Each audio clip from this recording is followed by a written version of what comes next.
internet. Assalamualaikum warahmatullahi wabarakatuh. Kembali lagi ke podcast tugas sekolah hari ini.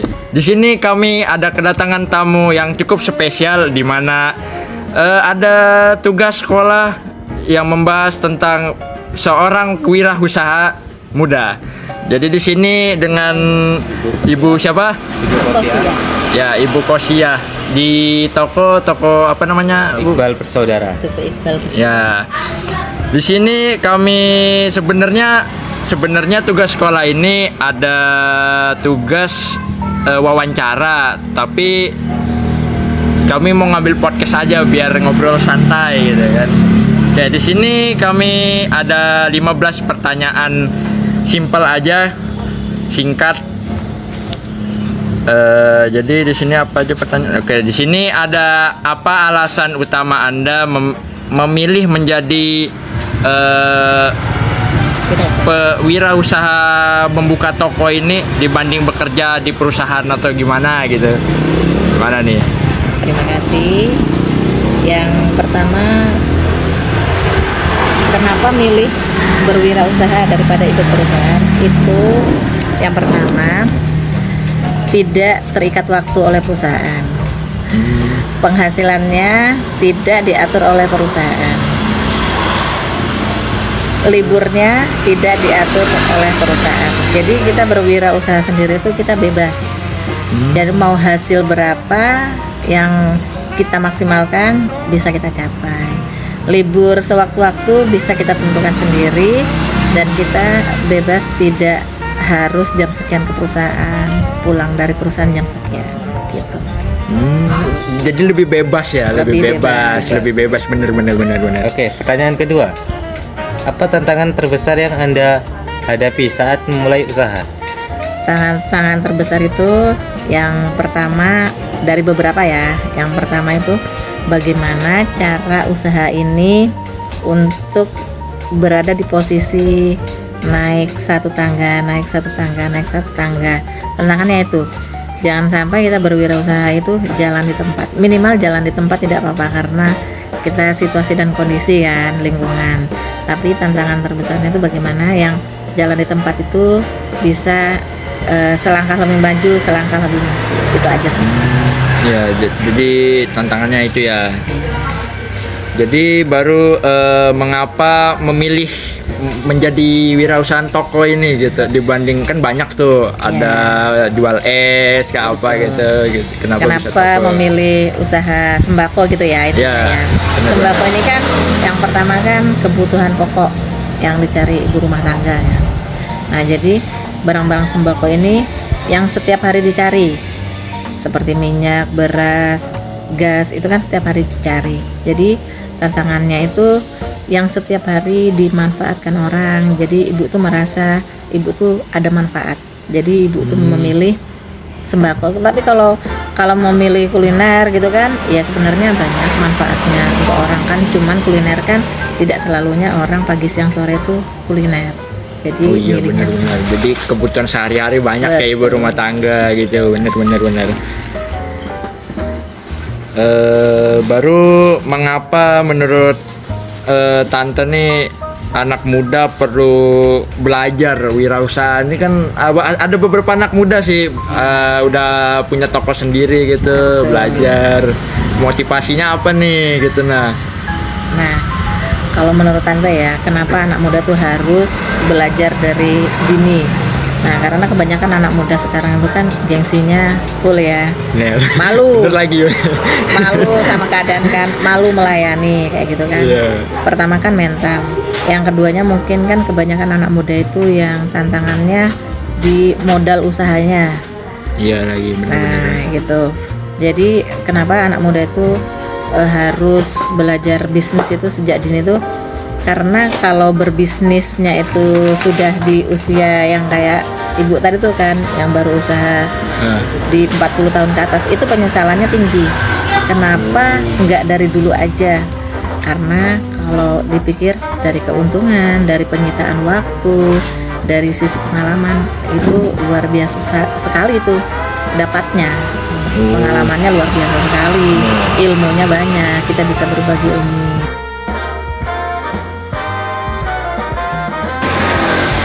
Baru selanjutnya apa nih?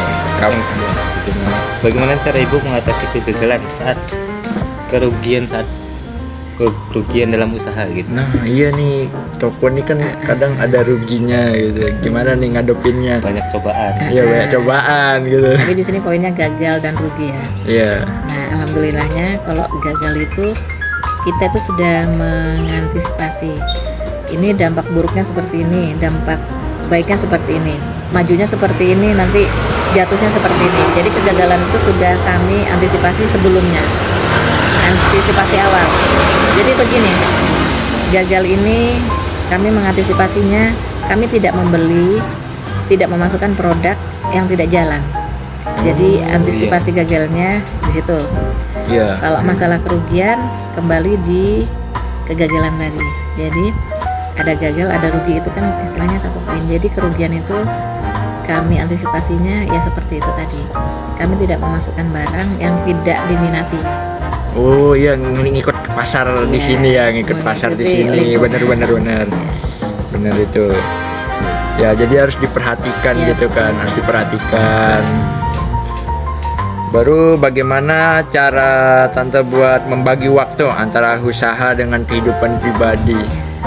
Ini Kalau itu kayaknya personal mengimbangi ya. saja. Ya personal ya. Karena kita berwirausaha kan tidak terikat waktu oleh siapapun, waktu kan kita yang mengendalikan. Iya. Oh iya bener juga ya, bener. Jadi sewaktu-waktu misalkan ada urusan pribadi, ya tinggal pengaturannya. Berhubung ibu ada satu karyawan kan, jadi sewaktu-waktu ada urusan pribadi, sewaktu-waktu itu pun bisa ibu selesaikan urusan pribadinya. Jadi siang, pagi, siang, sore, malam kayak gitu kan. Misalkan ada urusan mendadak, urusan pribadi, itu usaha tetap jalan karena ada satu karyawan kan yang jaga, yang mengurusi. Jadi urusan pribadi sudah tidak usah dipikirkan kapan mau diurus, kapan mau dilaksanakan, sewaktu-waktu bisa diselesaikan. Karena waktunya bebas ya, Iya, waktunya karena bebas. waktunya Bener. Berapa banyak modal awal yang ibu gunakan saat memulai usaha? Nah, Modal awal di tahun 2023 itu sekitar 70 juta. Ke tahun 2025 akhir setelah ibu inventory kan, itu alhamdulillah sudah menjadi sekitar 210 juta.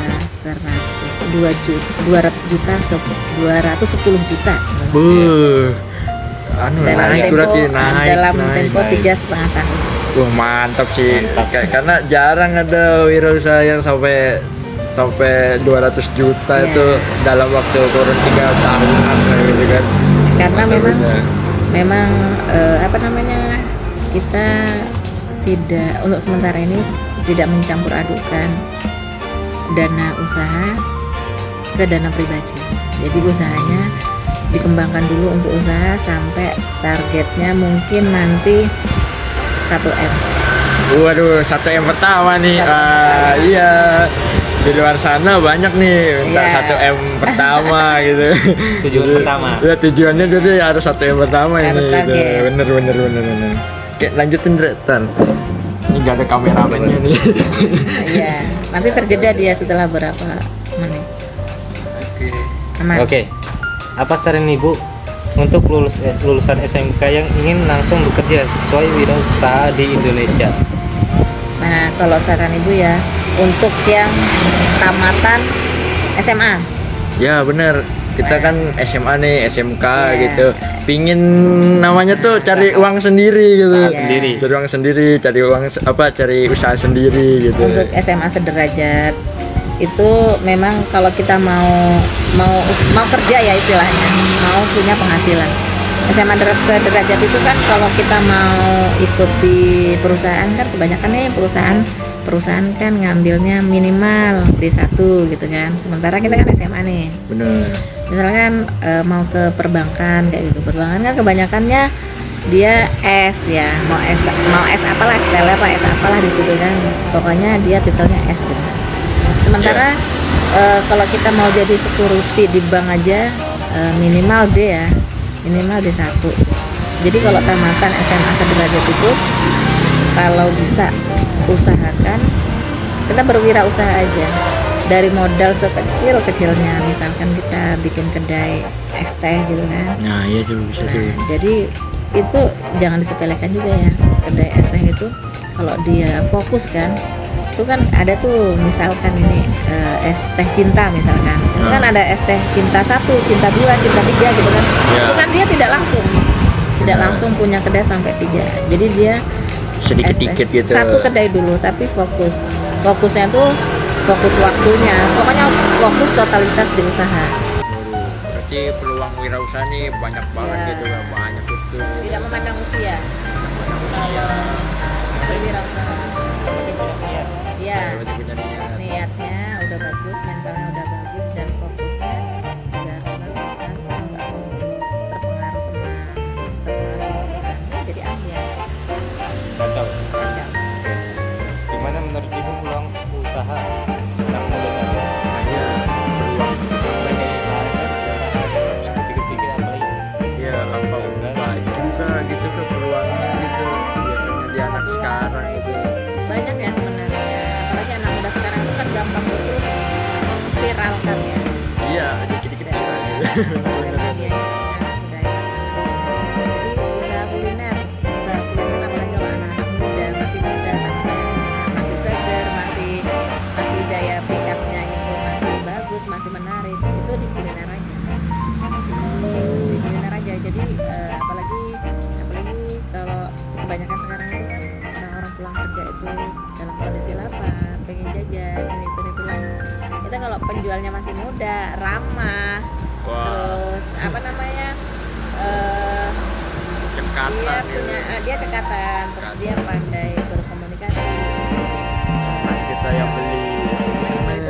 Itu menjadi Iya. sasaran emak-emak, itu sasaran mbak-mbak yang pulang kerja lapar. Iya, udah kenyang, ramah lagi kan gitu kan, bener. Makan nanti snacknya udah kenyang duluan. Iya, mantep punya gitu kan. Masih ada pertanyaan? Oke, satu last lagi pertanyaan terakhir. Ini cukup krusial dimana kita kalau wirausaha tuh pasti ada membuat kesalahan gitu. Kesalahan apa yang paling mematikan lah di sini lah gitu, bahasanya terbesar gitu. Itu kesalahannya itu cara pelayanan. Yang namanya kita satu orang menghadapi banyak karakter pembeli kan. Bener. Jadi itu sebenarnya kesabaran aja. Nah, jadi kita dari sekian banyak karakter yang kita hadapi, kalau kita salah sedikit aja, dari salah bersikap, dari salah berucap, dari sekian banyaknya karakter itu, jadi di situ sudah kesalahan fatalnya. Kita tidak didatangi lagi. Ada pembeli itu yang karakternya karakter keras. Iya. Karakter keras, dia dihalusi tetap keras, dikerasi tetap keras. Nah, begitu kita hantam kasih itu kesalahan fatal. Jadi pembeli itu tidak akan kesini. Padahal sebenarnya kesalahan itu bukan kesalahan dari kita sebagai pengusahanya, kesalahan dari pembelinya. Karena sebenarnya kita yang tidak memahami kalau karakternya dia itu sebenarnya karakter Kita harus pandai-pandai sabar lah gitu Iya. lah ya, karena pembeli banyak sifatnya nih. pasti minggunya Iya. Iya, bener. minggunya itu paling ribet. apalagi makanya sekarang Pak apa dapat chance 5.000 gitu. ya nanti dibayar pikir Bener. Oke, terima kasih banyak Tante telah menjadi tamu kami. Jujur aja ini deadline-nya tanggal 20 ini. Bener tanggal 20. Ini udah tanggal berapa nih Bre? Tadi 18. Besok puasa juga. Teman-teman juga jangan lupa puasa besok lagi yang menaikkan ini. Wah, parah sih kalau lama gitu kan. Oke.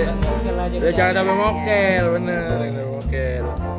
Terima kasih Tante, makasih banyak memberi waktunya sedikit. Mohon maaf jika ada salah. perkataan. Tadi juga saya ke belakang kamera karena gak ada kameramennya itu. Gak ada kameramennya. Ya, terima kasih. Assalamualaikum warahmatullahi wabarakatuh. Sampai ketemu di lain waktu. Sampai jumpa. Terima kasih. Oke, makasih.